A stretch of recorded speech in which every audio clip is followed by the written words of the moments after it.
From Olympic City and the home of Pikes Peak, this is the Automotive ADHD Show.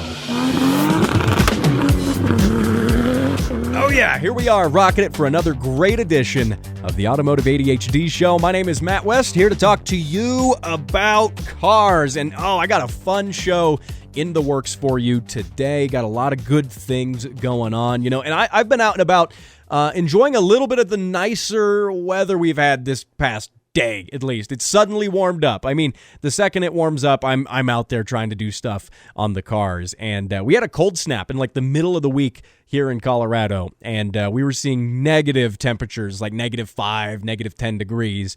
And I don't really care how well insulated your garage is. It just the whole the climate just makes you not want to go outside and work on cars. Something about -10 plus wind chill on top of that is, I don't know. But, I mean, I'm the sort of guy, the second the sun comes out, boom, I'm back out there working on the cars and going to have some fun things in the works on the Automotive ADHD project car. I haven't talked about that for a few shows, but progress is being made. It's going to be cool. I'm going to be chronicling some of that on the Facebook page as well as on the Patreon. Going to have some Patreon exclusive things on there. Now, I got a loaded show today. Going to be talking about sophisticated things like fine art. Yeah, there was, I don't understand art, and someone blew up a Lamborghini in the name of art, for some reason. So we'll hit on that. Also going to talk about Alfa Romeos, which are art. Those are art on wheels, and they're also terrible cars, but I love them.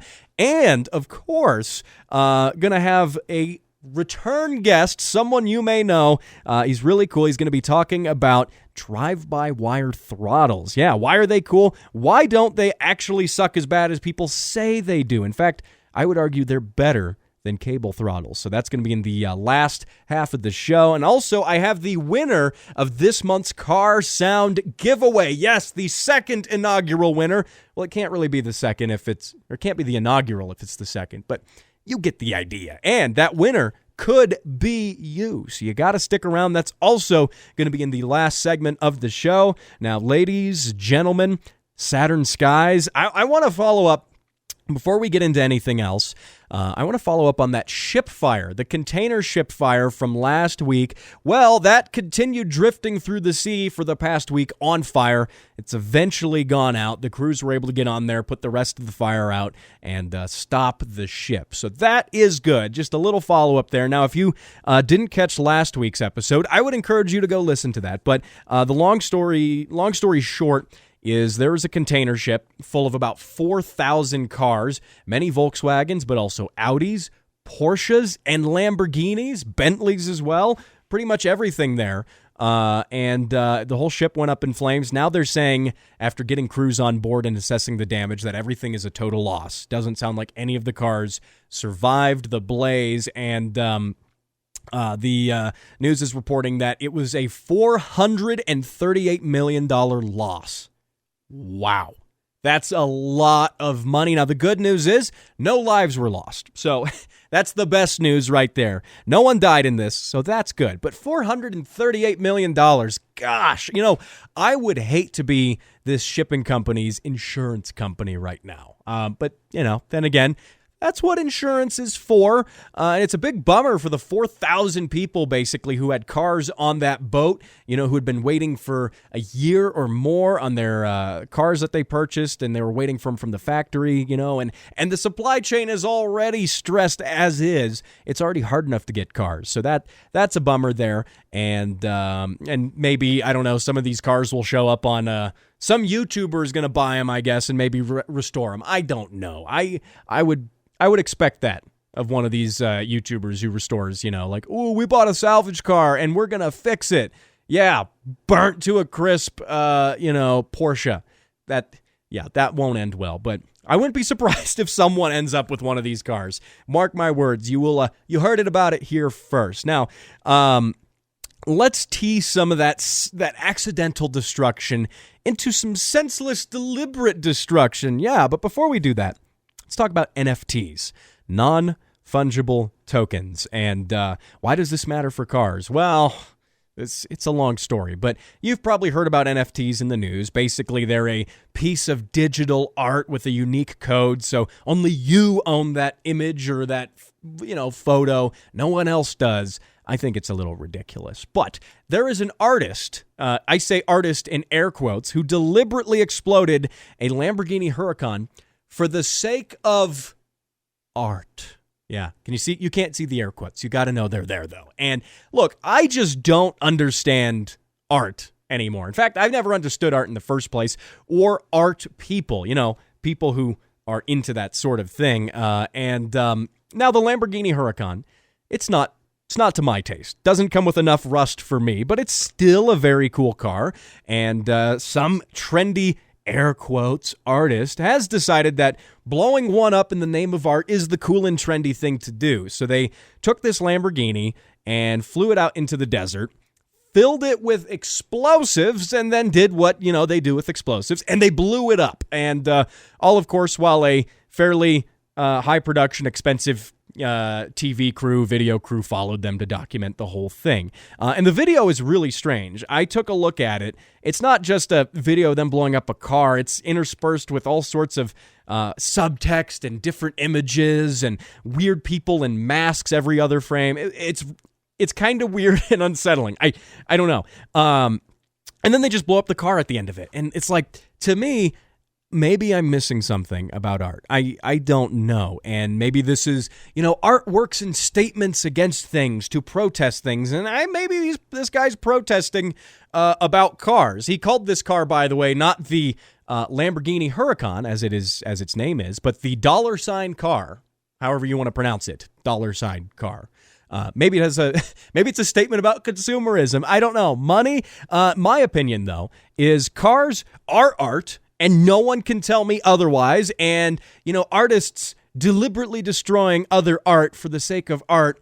Like, at what point does art on a philosophical level go too far? Or can you just call everything art? It reminds me of those stories and weird things like a couple years ago. Someone dropped a pair of glasses on a floor at a art exhibition, and that became part of the exhibition. People looked at that and said, oh, this speaks to me on a fundamental level. I guess anything can be art at that point. Is this podcast art? You bet it is. But now where the NFT thing comes in with this, the non-fungible token, is apparently the artist is now taking remains of the car, the lots of exploded little pieces, and digitizing them in some way, selling those as NFTs and selling the accompanying parts. So my question then becomes, if they're selling NFT versions of these actual parts, so you get the real part, like a piece of twisted metal, you get that, and then you also get the digital NFT version of that, and it's all very strange. Now the question is, the money they make from selling this, is it actually worth more than the entire Lamborghini is worth? And that's yet to be seen. I don't know. Because if that's the case, this could be a profitable business model. Think about that, right? If you blow up a Lamborghini and then you sell the parts as NFTs and auction them, and you make more money than the Lamborghini cost, then why don't we just start blowing up Lamborghinis? You just make your money back, right? Again, I don't really vote for blowing up Lamborghinis, especially when the supply chain is such that it is, and that there are container ships on fire burning cars up, and Lamborghinis. The problem is, can you go get another Lamborghini? Probably not right now. Also, the V, I believe the Huracan has that V10 in it, and oh my God, it sounds good. Come on. The sound of that car is art. And no one can tell me otherwise. So now that said, if this whole selling NFT things of car parts is a trend, look, if you want a destroyed car to decorate your house with, the parts, and then have the NFTs, I have plenty of parts, plenty of garbage things littering my garage. I have a whole bin full of parts I'm not using for the Project AE86. So, how about those will become NFTs too? Or I could also sell NFT versions of the Automotive ADHD key tags. I don't know.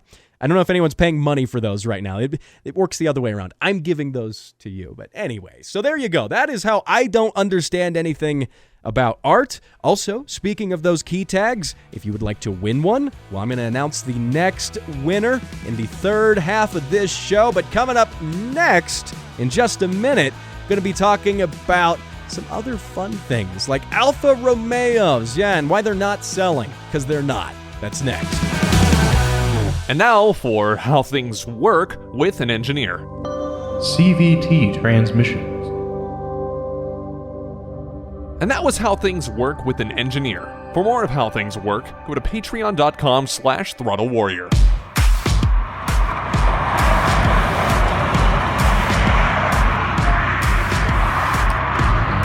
Oh yeah, second segment of the Automotive ADHD show. My name is Matt West, here to talk to you about cars, and that car sound, by the way, is courtesy of Harry. And before I get into this, where was the engine in there, you're probably saying? I just heard this swooshing noise. Yep. Well, I could say we're breaking new ground on the Automotive ADHD show with the very first Tesla car sound. How does that work? Well, as you know, electric motors don't, make a lot of noise. It's not really their thing. And yet you can have a Tesla make noise at 120 plus miles an hour. That is Harry. He's a Patreon subscriber as well. And that is his Tesla Model 3 Performance ripping around the Pikes Peak International Raceway at speeds over 120 miles an hour. That wind noise is what you hear. That tire noise is what you hear. And in fact, that's probably what a lot of cars sound like going around that track if they didn't have the engine. It kind of is interesting hearing that side of it, but it makes noise. And I mean, how cool is it? Sending a Tesla around a racetrack. Not enough people race their Teslas. That's what I think. And if you've been a long-time listener of the show, you know my opinion on electric cars. I think they have a time and a place. They have a purpose. And so do gas cars. And sometimes electric cars are better at some things than gas cars and the other way around.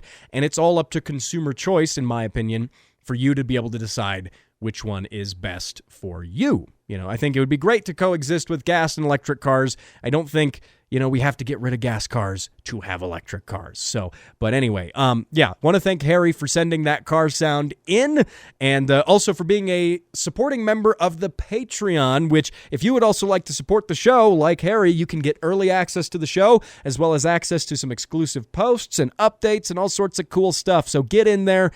It's $5 a month. It's not bad at all. And of course, the podcast will always remain free, though. So I'm always going to be able to provide that to you. Oh, and one thing before I forget, speaking of car sounds, in the next segment of the show, I'm going to be announcing the winner of the car sound giveaway. As you may know, people who send those car sounds in, they are automatically entered for a chance to win an Automotive ADHD keychain and a $25 gift certificate to your favorite parts store. So that going to be announcing that winner for this month coming up. Now, here's something I stumbled across. The automotive chip shortage, is still going on. It's getting better, but there's also supply chain issues. Cars are getting still difficult to buy.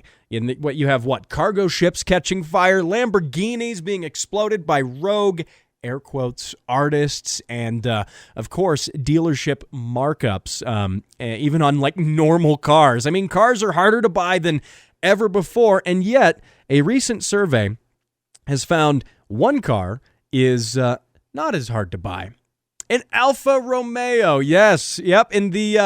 Get this, by the way. So in the year of 2021, they sold in total, 18,250 cars, which is also about 200 cars more than they sold in 2020. And compare that to another major manufacturer. It's not that people aren't buying luxury cars in this, time. No, not at all. On the contrary. For instance, BMW sold 44,578 3 Series cars in the same time that it took Alfa to sell 18,000. But there's more. That's BMW selling one model, 44,000 of the 3 Series. That's one car in their whole lineup, whereas Alfa in their whole lineup sold 18,000 cars total. Yeah, to put that into perspective. And I mean, you have a harder time right now buying an average daily driver, Toyota Corolla, a new one, or a Subaru Outback than you do an Alfa. And even the fact that, all these normal cars, the casual Toyotas, the Subarus, the Nissans, and some of your luxury cars, BMWs, they're all selling for over MSRP at the dealership. except for Alfa, which you can have an Alfa on average right now for $3,400 under sticker price. That's how desperate they are to sell these Alfas. And the thing is, Alfas aren't bad cars. I mean, when is it ever a bad time to buy an Alfa? Think about it. Well, I mean, if you want something reliable and practical, maybe that's a bad time to buy an Alfa. But Jalopnik reports, by the way, that the Giulia, one of their models, strongest year to date was 2018 when they sold 11,000 examples of just that one model. And again, the 11,000 of them there. And BMW selling 44,000 3 Series cars, which are comparable to the Giulia as far as being a luxury sedan. But, okay, I mean, truth be told, you don't see Alfas around. There's not as much brand awareness. Like, when was the last time you actually saw an Alfa? Like, I feel like I see more Ferraris than I do Alfas, and I don't even live in an up-end part of the state. Like, it's pretty rare when I do see a Ferrari. But then seeing an Alfa, and honestly, I get more excited about the Alfa, just throwing that out there. If you're unfamiliar, by the way, Alfa Romeo, one of the classic sports Italian cars, sporty Italian car brands that has sold amazing cars with amazing sounding engines. They're not, how do I say this nicely? They're not known for their reliability, which I partially blame Top Gear for that. The TV show, like old Top Gear, I blame them for popularizing how bad Alfas are reliability-wise. But then again, I've been around a few Alfas, and, well, they actually are that way. But come on, we can't kick Alfa while they're down. No, they're brilliant cars. They're amazing. My recommendation of the day, if you need a reliable, practical, comfortable daily driver, you're better off buying a Corolla. But if you don't care about any of those things, then an Alfa is what you want. And of course, if you're trying to get a car under sticker price, if you're in the market for a new car and it's in your budget, try Alfa. There you go. You'll you know who also owns an Alfa, by the way? Friend of the show, OBD1 Kenobi. Yes, Mechanic Brian owns an amazing Alfa Romeo GT V6 from the late 80s. And it is an amazing car. Oh my God, the V6 in that. Speaking of car sounds, I have to get him to send the car sound of that in. That is probably the best sounding V6 ever made. And I'm not being sarcastic here.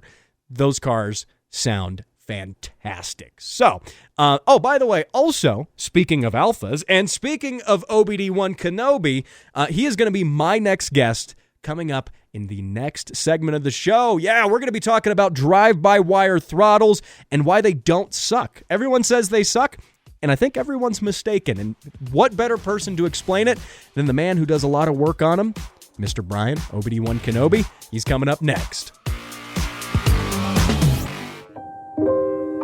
Every day, thousands go without the ability to buy necessary and life-saving parts. Parts like turbos, coilovers, and wheels. I'm Steve, turbocharged BRZ. It doesn't run because I can play with my connecting rod through the hole in my block. Project cars sit unfinished, waiting for parts, collecting dust. My name is Todd, and I bought a rotary. It's okay, bro. We'll swap it. But no more. You, yes you, can make a difference. For as little as $5 per month, you can put an end to Project Cars suffering and support your favorite podcast. Patreon.com/Throttle Warrior.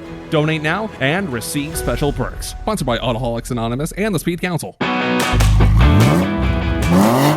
All right, third half of the show. It's the Automotive ADHD show. My name is Matt West, and before we get to my special guest, I want to announce the winner of this month's Car Sound giveaway. As you know, as I've mentioned earlier in the show, people send me car sounds, and when you send me your car sound, you're automatically entered for a chance to win an Automotive ADHD keychain, which is very cool, and a $25 gift certificate to an auto parts store. So something you can actually use and something that you can put on your keychain, and it looks cool, and it's practical. So that car sound you just heard, that was Arturus in his BMW, and who is, by the way, the winner of this month's Car Sound giveaway. Let's get that drum roll on the table there.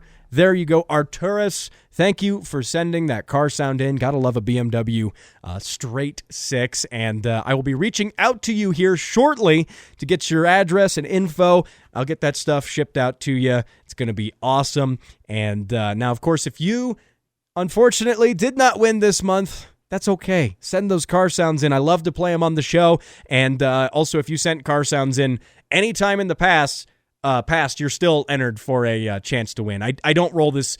I don't start fresh every month from the pool of people who've sent stuff in. So if you sent it in last month, you're still in the drawing for next month. So you're ready to rock. Now, one thing I want to get on here is talking about drive-by-wire throttle. And what got me thinking about this topic was the Toyota Tacoma I recently bought earlier this month. And it came kindly from the previous owner with a device called a pedal commander. And if you're in the truck scene at all, you may have heard of these things. They're not as popular with sports cars, but it came with the car. It came with the truck. I hear a lot of guys, I've heard people say, yeah, the pedal commanders are great. They're fantastic. Well, it's terrible. And I don't understand why people like them, but I will explain what it does and why it has a purpose. And its purpose is not exactly what the manufacturer says it does. In a traditional, more modern vehicle, you have a drive-by-wire throttle, which means you've got a throttle pedal, which is actually just a switch, basically a variable switch telling an ECU, the computer in the vehicle, how much to open a servo that opens a throttle valve that lets air into the engine. There's long gone are the days of having an actual throttle cable that goes to the throttle itself. That's just not how things are done. Now, drive-by-wire throttle lets you do a lot of cool things. And joining me in just a minute will be Brian, Mechanic Brian, to discuss this. But I want to hit on this pedal commander a little more first because they have a lot of hype from a lot of people who say they're really good. And depending on your application, it might actually be good. But here's a piece of literature from the manufacturer. Basically, what it does is go between your throttle pedal, which is basically a switch, and it intercepts that signal and then sends it to the ECU. It modifies it, intercepts it, changes it, then puts it to the ECU, basically making the computer think you're pushing the throttle faster than you really are, effectively changing the perceived response in the throttle. But their literature kind of gets me here because there's different modes on this device, which it's a little thing you plug into the throttle pedal. It has Eco mode, City mode, Sport mode, and Sport Plus. Ooh, yeah. Let's just jump straight to Sport mode. It says our spirited driving mode. Not for the light-of-hearted. This is our highest suggested mode for around-town driving. 70% faster than stock. By faster, they mean faster signal, not making the car faster. Okay, that sounds a little exciting. Now, Sport Plus mode, it says, quote, Extreme mode gives any vehicle the response and acceleration of a race car, allowing you to go with zero lag from your ECU. Perfect for track and race use. End quote. Yeah. They also say, please use with caution. And here's the thing. The perception with this device that intercepts your throttle input is that it makes your car faster. That's the big misconception, and I've heard a lot of people say it. Even people who I know well are like, yeah, get the pedal commander. It makes your truck faster. You get more horsepower. It's the furthest thing from the truth because you can't make the throttle open any further than it's designed to open. Literally, all this does is make the throttle open faster. But once it's open at wide open throttle, meaning it's as far open as it'll go, there's nothing more. Like the theoretical power is the same, whether or not you open the throttle slowly or you open the throttle right away. That peak horsepower at wide open throttle is unchanged. The pedal commander basically does nothing. And now I'm referring to pedal commander by brand name here because I haven't thought of anything else good to call this, but there's other brands that make a similar device.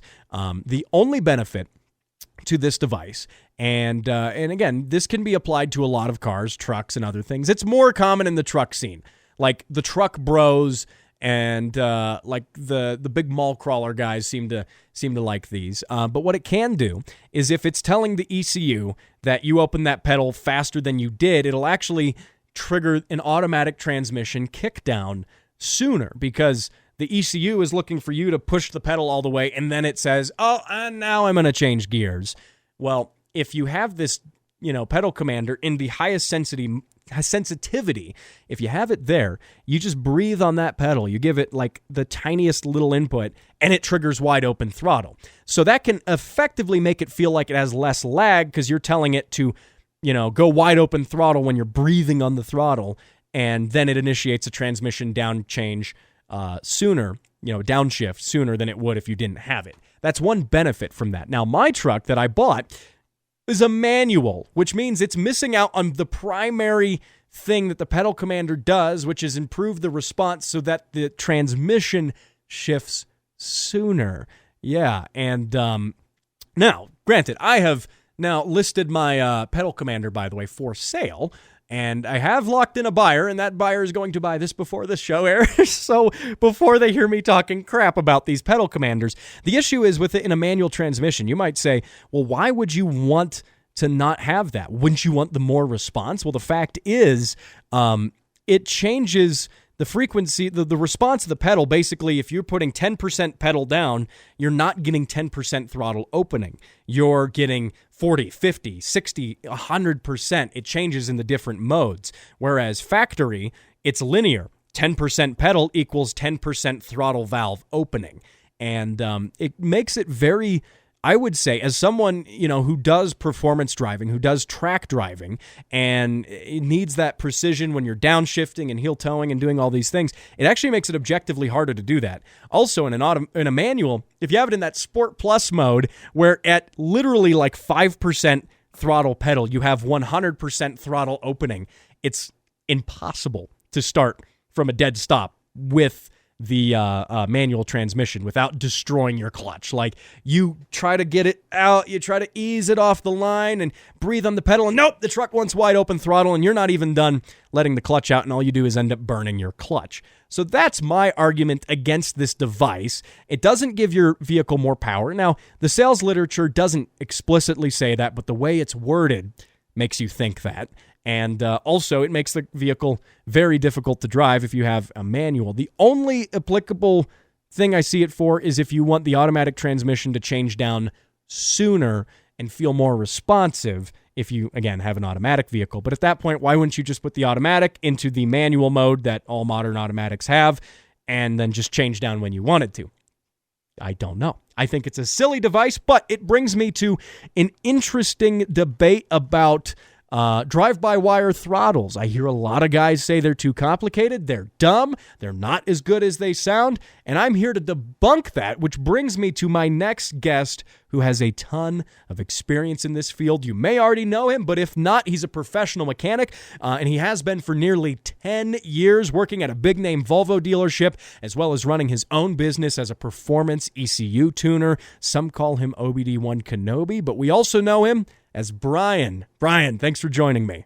Hola, Matt. Hello, indeed. So I need to talk about drive-by-wire throttles because I had this experience with the pedal commander that came with the truck I bought, and the pedal commander is now in a package on its way to its happy owner, who is definitely not me. You. Not me. So, but that brings me to this idea, right, of like, let's just talk about drive-by-wire throttles, because there's nothing more fascinating than throttles, clearly, but also because a lot of car guys honestly don't even know about this either, especially some more of the more traditionalist muscle car guys. They don't know any of the actual benefits of drive-by-wire, and even I was opposed to it for such a long time, and now I kind of realize it's cool, and you can do things with it that you literally cannot do with a regular throttle. So just give me the rundown of drive-by-wire throttle. You took the words right out of my mouth, Matt. There you go. The interview's done. We don't. Okay. Yep, we're done. I'm done. Sorry. We're done. There we go. Sorry, guys. He did it first. That's a wrap. It's literally as simple as it sounds. It just lets the computer handle the throttle. We can finally idle a car without an idle air control valve, guys. I'm sorry. That's just like the biggest thing. Just get rid of the idle air control valve and right there. It's a huge relief. Huge relief to have that gone out of a system. Less issues for sure. Okay. And for reference, the idle air control valve is a little solenoid-driven valve that opens and closes and lets a little bit of air into the intake manifold. It's like cracking the throttle open, basically, on a cable car. It basically cracks it open for you, but because the drive-by-wire throttle, the computer controls it, you don't even need that. The computer will just crack the throttle open for you. it can put it in any position in the car. Another feature too is that if you can have a computer control a throttle valve reliably, which we do now, drive-by-wire. I have seen some manufacturers use it in ways other than just the throttle itself, and it makes extraordinary changes. We're talking about, I think Porsche, for example, has their naturally aspirated Boxer 6s have a manifold that has two throttle valves in it that can be used to divide the manifold into sections. And in doing this, they can actually kind of match the resonant frequency that these intake pulses are happening at. Basically, they use it to capture the reflection off of the back of the valves, thereby kind of supercharging the engine, getting above atmospheric pressure. Really? And they're using that with electronic throttle valves in the manifold?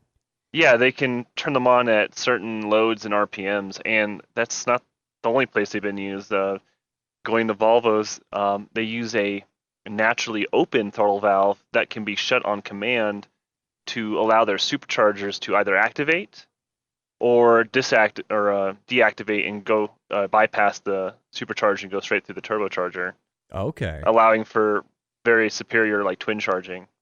Okay, that's cool. And another thing, too, I mean, the drive-by-wire throttles are, like, super fast. That's one thing that surprised me, because I said, they always feel sluggish and slow in, like, OEM cars normally. And I'm like, the cable is clearly faster. But I remember you were at one point showing me a throttle you had on a test bench, and you were opening and closing it with a throttle, or basically a pedal, but you were opening and closing it, and it was, like, super fast. Oh yeah, we were using like a joystick. Yeah. Yeah, it was a very, very interesting little test there. And that was just on some like 1 hour code I threw together to like control a valve. But the point is, I mean, that electronic throttle, it can snap that throttle open so fast, which is when you as the driver command wide open throttle, you can really get to wide open like right away. Oh yeah, and I mean, at this point, you can have more reliable like throttle operation. You can control the how much throttle you can actually give the motor at a certain RPM, which is really helpful for like low speed tuning and acceleration transient loads. And you can also kind of help increase the usable, like how do I put this? Make the engine less twitchy when you just want to drive it around normally. Kind of have like a detuned state where it's not as responsive and not as jumpy. Yeah, you can control the throttle input itself. Which that's one thing I think that OEMs do sometimes a little too much. The manufacturers, they sometimes make the throttles a little too sluggish, even though technically speaking, the throttle is actually, the drive-by-wire one can be faster, or if anything, identical to how you would have it with a cable, and yet they make them feel sluggish to, make up for bad drivers. And typically the lag that you feel in the new cars is just the automatic transmission still trying to decide what gear to go in, because we've got like 10-speed gearboxes now. And with those, I mean, they are going to be going between gears all the time. Okay. See, I just, the lowest gear possible right now, acceleration. Let's go. That's interesting. So now, like, there's some other things you can do for, with drive-by-wire throttle. That's cool. Like for instance, cruise control. How does that work with drive-by-wire? It makes cruise control a breeze. It's just a bit of code and a speed sensor, and you got working the best cruise control, actually, because it will take the engine wherever it needs to. It doesn't, if the engine runs out of vacuum, that's not a problem. It'll keep opening. Okay. Yeah. Unlike vacuum-based cruise control systems. Right, which would be like in my old AE86, the red one. It's it's a vacuum diaphragm that's basically taking pressure and pulling on an extension of the accelerator cable that then opens the throttle valves. And basically, you've got this whole thing taking up a corner of your engine bay. It weighs a lot. You got a vacuum-assisted servo chilling back there. Right, and it does rely on engine vacuum and all these different things. And then with the drive-by-wire, that doesn't exist at all. There's nothing more at all. It's purely done in the computer with the existing drive-by-wire throttle. There's no extra hardware, which, I mean, that brings me to thinking why manufacturers like this. You know, when I thought, oh, come on, drive-by-wire, that's silly. Why do car makers do this? Just put a cable there. It's so much easier. But when you think about the ease of manufacturing, well, they've completely bypassed the need for cruise control, and they've also, made well, it it's super simple nice too because we can just slap intake manifolds on and off. You don't have to calibrate it at all. It handles itself, and you don't have to readjust a cable anymore or reroute a cable. You know, sometimes some manufacturers make them kind of difficult to get off, but it definitely just makes it all simpler. Like, what sort of, like, challenges, what sort of limitations do you run into with drive-by-wire? Or is it just honestly magical compared to I just literally cable? couldn't think of any disadvantage. Really? Can't think of one. Where do you think the misconception comes from people thinking drive-by-wire is bad? Where does that come from?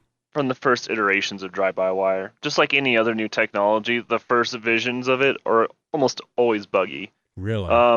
Some of the earlier drive-by-wire setups did fail in the long run, but now with the better technology, I guess you could say, they've kind of got some of the revisions down. I don't see many throttle bodies go bad. Really? It does happen, but typically you'll get a code and a certain behavior where you just kind of know what's wrong with it and you replace it. Okay, that's interesting. And honestly, replacing them usually is not a big deal. that's like, put the part on, plug it in, then you're done. So, that's to me, that's one thing that's really cool about this, and has a lot of benefits too. And you have the ability to change the throttle response on the fly. So, like, how does that work when you have like, you can build different maps basically for your throttle? Yeah, it was like I was saying earlier. You can actually control what the throttle position will be at certain RPMs based upon your pedal position, which is really cool. So you could theoretically, you could set the lower RPMs to like half the actual throttle value that you're requesting, and thereby reduce maybe the twitchiness of a motor. Or like the opposite, where that pedal commander takes you at like 1% pedal and gives you wide open throttle. Precisely, yeah. You can move it either way for your advantage. Though most of it usually is just for actual feel. Some people want to be able to just touch the throttle a little bit and anticipate the car will just cruise. That's a lot of that too as well. Okay. So you would say, as a perspective as a mechanic, but also a ECU tuner for performance applications and stuff, that drive-by-wire is a win.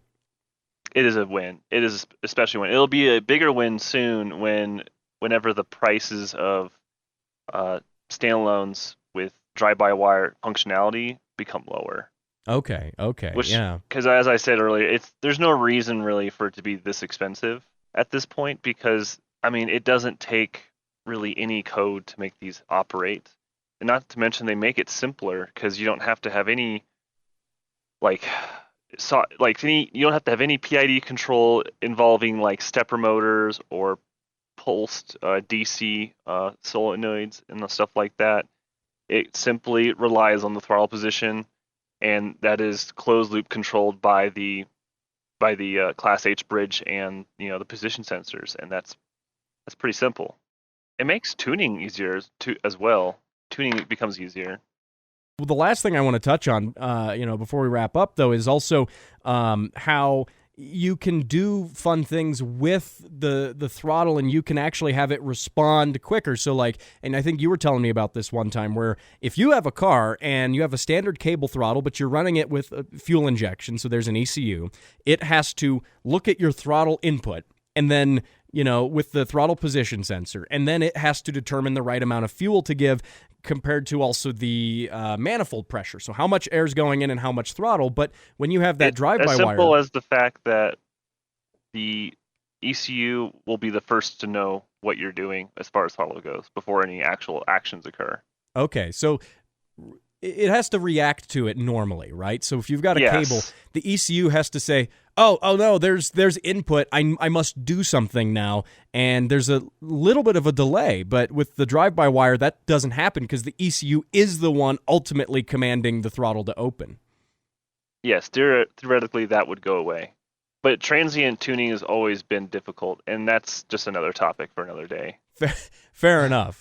Yeah, and well, hey, that's good stuff about drive-by-wire. Look, if Brian says it's a win, I think he knows what he's talking about. And let's stop bashing on drive-by-wire setups. They don't have to be hard. I hear so many guys. We need to normalize them, and we need to make it cheap.